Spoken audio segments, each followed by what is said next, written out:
Hello there, and one of the most common questions we are asked by customers, and it's been asked on one of our forums as well: should I upgrade, repair, or replace my notebook computer? This used to be a reasonably simple answer. We'd ask the customer, is the notebook okay? Got no visible cracks on the screen? Does the webcam work? The screen isn't flickering or doing anything crazy. Is the keyboard okay? No sticky keys? Is the trackpad okay? And is it maybe running a bit hot or not?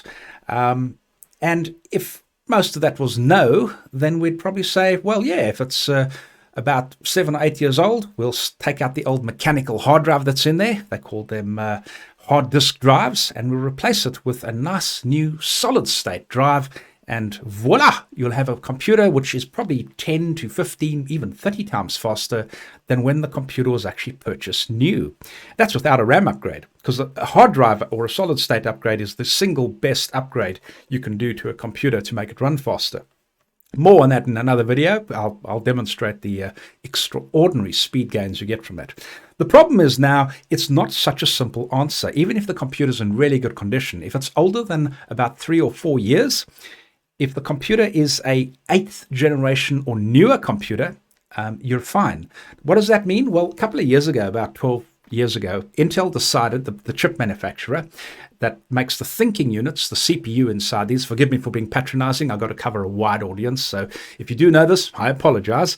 But anyway, they decided that people were not buying the old surplus or would only buy the latest and greatest. So what they did is they brought a whole new marketing ploy where they made brand names of their models. So it was an Intel i3 and an Intel i5 and an Intel i7, and there's now an i9 as well. And what they did is every year they'd bring out refreshed versions of these chips, but the general consumer would look at the box and say, oh, that's an i3, that's what I want, or that's an i5, that'll be good for me, and oh, it's an i7, I'm a content creator, I need one of those. But they wouldn't take note of the little numbers that appeared behind the chip, which is like a 5th generation is an i5-5000 and something, and a 7th generation will be like an i5-7200 and something. If your chip inside your computer, it's a bit more complex with AMD, who also make CPUs or thinking units. But if your chip is an 8th gen or newer, you're okay. You can run Windows 11.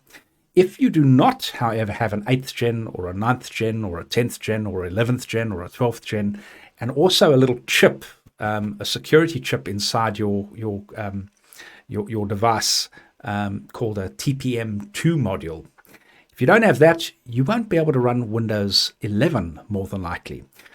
And you might think, well, Windows 10 will work fine for me, no problem. The hassle is you really need the latest operating system, because even if you have the best antivirus in the world, if your foundations, your operating system are poor, the antivirus isn't going to help you. I noticed firsthand people that used to run Windows 7, and even with the best antivirus they could get their hands on, they got hammered by viruses. So you certainly don't want to use an old computer with Windows 10 after 2025, when Microsoft drops support for it.